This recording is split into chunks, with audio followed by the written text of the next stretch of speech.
Marco Aurelio, Meditaciones. Libro 12. 1. Todos los objetivos que deseas alcanzar en tu progreso puedes ya tenerlos si no te los regateas a ti mismo y por recelos. Es decir, caso de que abandones todo el pasado, confíes a la providencia el porvenir y endereces el presente hacia la piedad y la justicia exclusivamente. Hacia la piedad, para que ames el destino que te ha sido asignado, pues la naturaleza te lo deparaba y tú eras el destinatario de esto. Hacia la justicia, a fin de que libremente y sin artilugios digas la verdad y hagas las cosas conforme a la ley y de acuerdo con su valor. No te obstaculice ni la maldad ajena, ni su opinión, ni su palabra, ni tampoco la sensación de la carne que recubre tu cuerpo. Pues eso incumbirá al cuerpo paciente.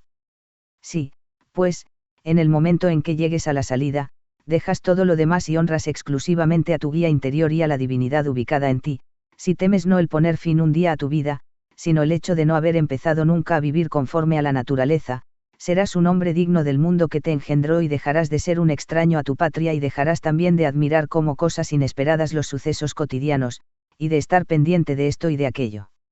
2. Dios ve todos los guías interiores desnudos de sus envolturas materiales, de sus cortezas y de sus impurezas, porque gracias a su inteligencia exclusiva, tiene contacto solo con las cosas que han derivado y dimanado de él en estos principios. Y si tú también te acostumbras a hacer eso, acabarás con muchas de tus distracciones. Pues el que no mira los amasijos de carne que le circundan, perderá el tiempo contemplando vestidos, casa, fama, aparato de esta índole y puesta en escena. 3. 3 son las cosas que integran tu composición: cuerpo, hálito vital, inteligencia. De esas, 2 te pertenecen, en la medida en que debes ocuparte de ellas. Y solo la tercera es propiamente tuya.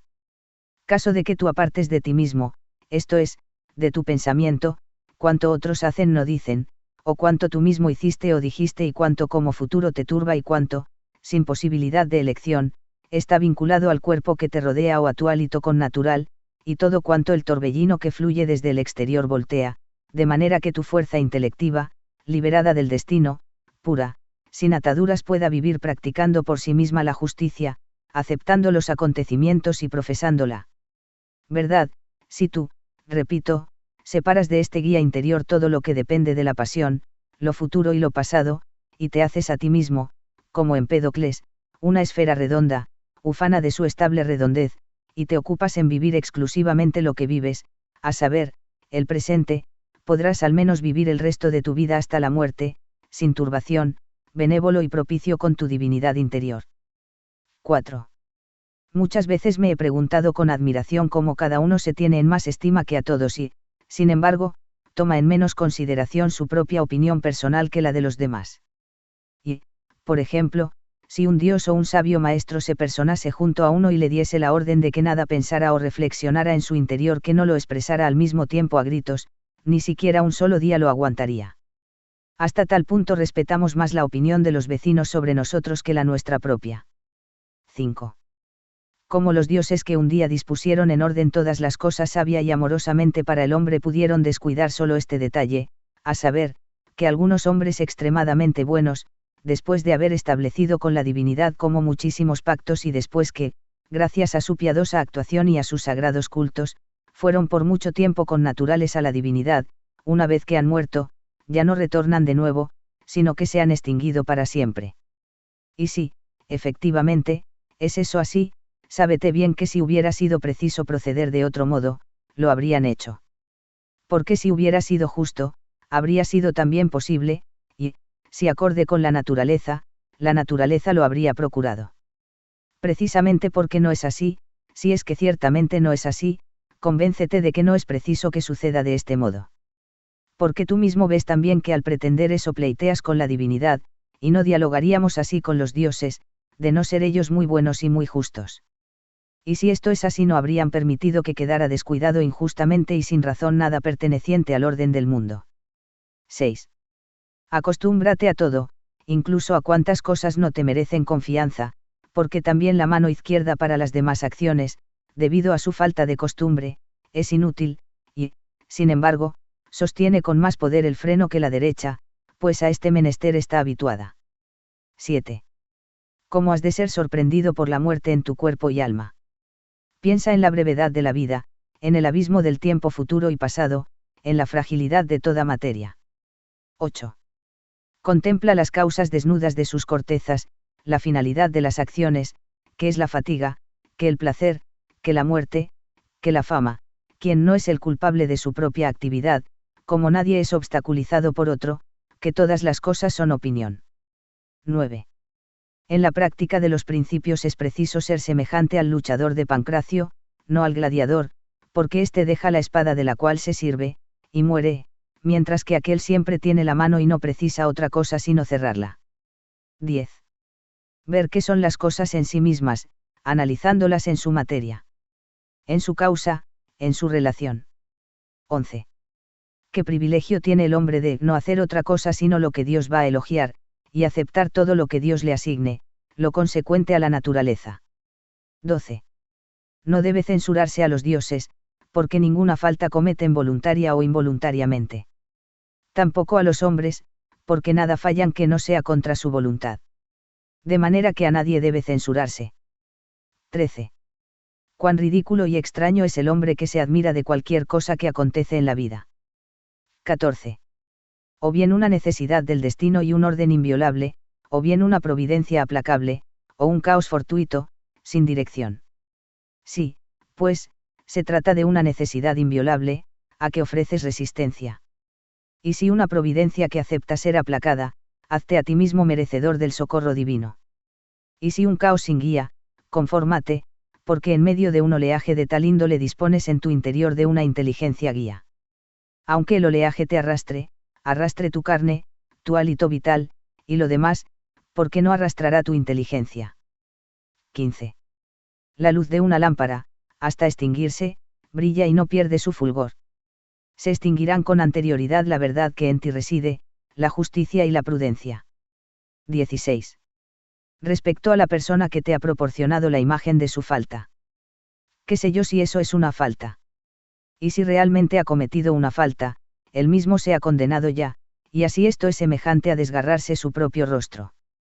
El que no admite que el malvado cometa faltas, se asemeja al que no acepta que la higuera lleve leche en los higos, que los recién nacidos lloren, que el caballo relinche y cuantas otras cosas son inevitables.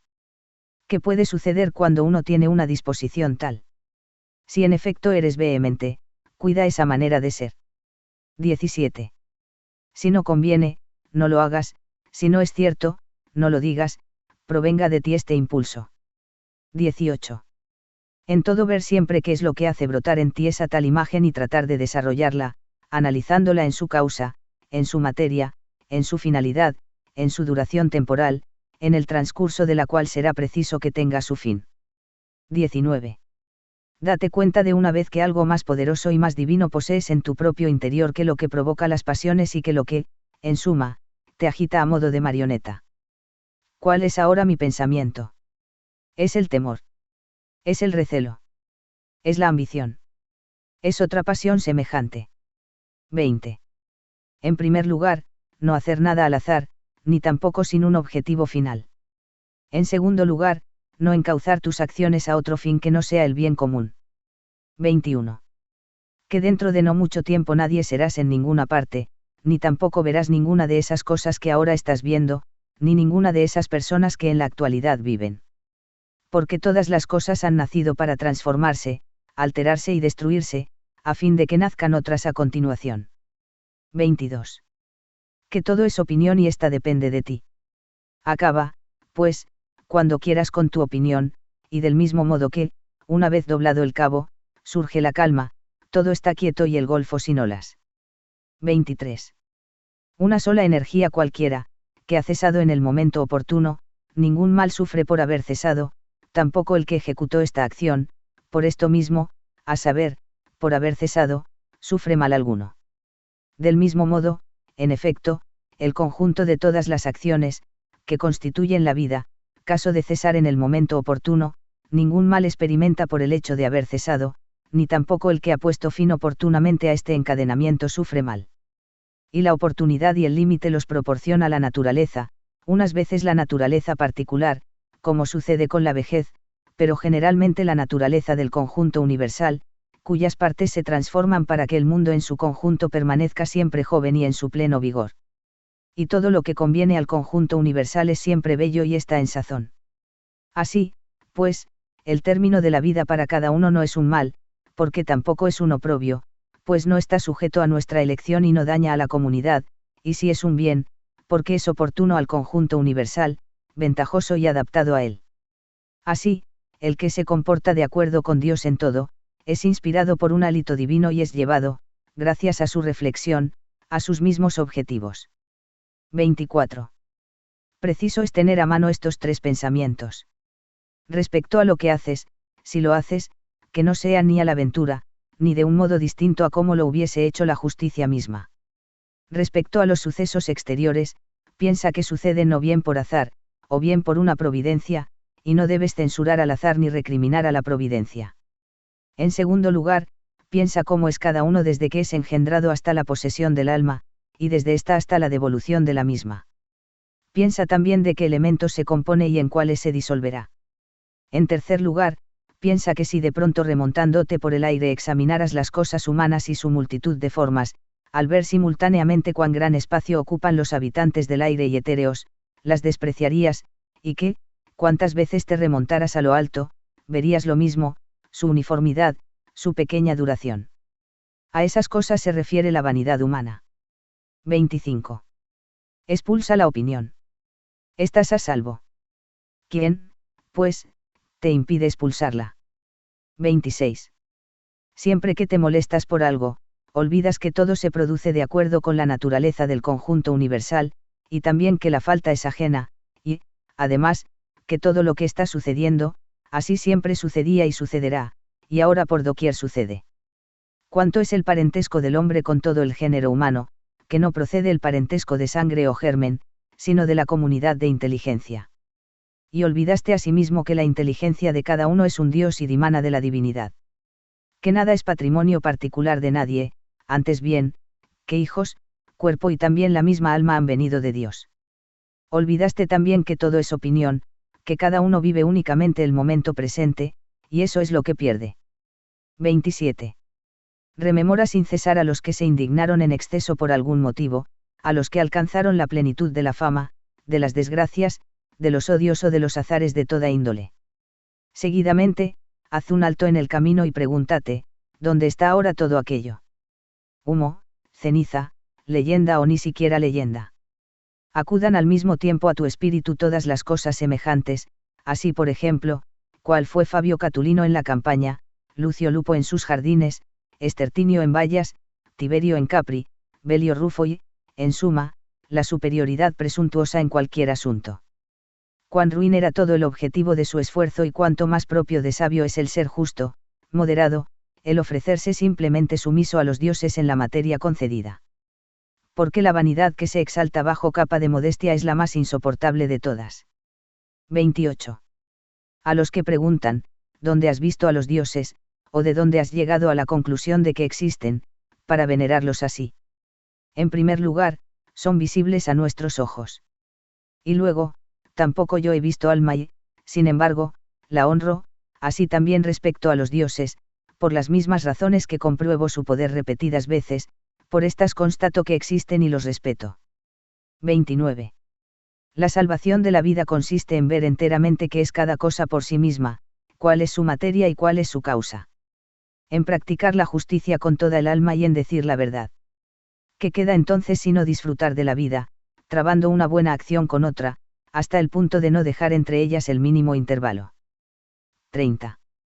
Una sola es la luz del sol, aunque la obstaculicen muros, montes, incontables impedimentos, única es la sustancia común, aunque esté dividida en innumerables cuerpos de cualidades peculiares, una es el alma, aunque esté dividida en infinidad de naturalezas y de limitaciones particulares. Una es el alma inteligente, aunque parezca estar dividida. Las restantes partes mencionadas, como los soplos y los objetos sensibles, carecen de sensibilidad y no tienen relación de parentesco mutuo, sin embargo, también a aquellas las contiene el poder unificador y el peso que las hace converger. Y la inteligencia en particular tiende a lo que es de su mismo género, y se le une, y esta pasión comunitaria no encuentra impedimentos. 31. ¿Qué pretendes? Seguir viviendo. Percibir las sensaciones, los instintos. Crecer. Cesar de nuevo. Utilizar la palabra. Pensar. ¿Qué cosa entre esas te parece que vale la pena echar de menos? Y si cada una de estas te parece bien despreciable, inclínate finalmente a ser sumiso a la razón y a Dios. Pero se oponen el honrar estas cosas y enojarse por el hecho de que con la muerte se nos privará de estas mismas facultades. 32. Qué pequeña parte de tiempo ilimitado y abismal se ha asignado a cada uno. Pues rapidísimamente se desvanece en la eternidad. Y qué pequeña parte del conjunto de la sustancia, y qué ínfima también del conjunto del alma. Y en qué diminuto terrón del conjunto de la tierra te arrastras. Considera todas esas cosas e imagina que nada es importante, sino actuar como tu naturaleza indica y experimentarlo como la naturaleza común conlleva. 33. ¿Cómo se sirve de ti el guía interior?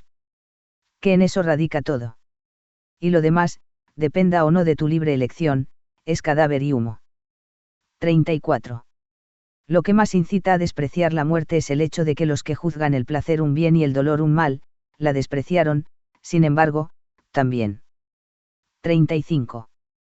Para la persona que considera bueno únicamente lo oportuno y para quien es igual ejecutar muchas acciones de acuerdo con la recta razón que unas pocas, y para quien es indiferente contemplar el mundo más o menos tiempo, para ese tampoco la muerte es temible. 36. Buen hombre, fuiste ciudadano en esta gran ciudad. ¿Qué te importa, si fueron 5 o 3 años? Porque lo que es conforme a las leyes, es igual para todos y cada uno. ¿Por qué pues, va a ser terrible que te destierre de la ciudad, no un tirano, ni un juez injusto, sino la naturaleza que te introdujo? Es algo así como si el estratego que contrató a un comediante, lo despidiera de la escena. Mas no he representado los 5 actos, sino solo 3. Bien has dicho. Pero en la vida los 3 actos son un drama completo. ¿Por qué fija el término aquel que un día fue responsable de tu composición, y ahora lo es de tu disolución? Tú eres irresponsable en ambos casos. Vete, pues, con ánimo propicio, porque el que te libera también te es propicio.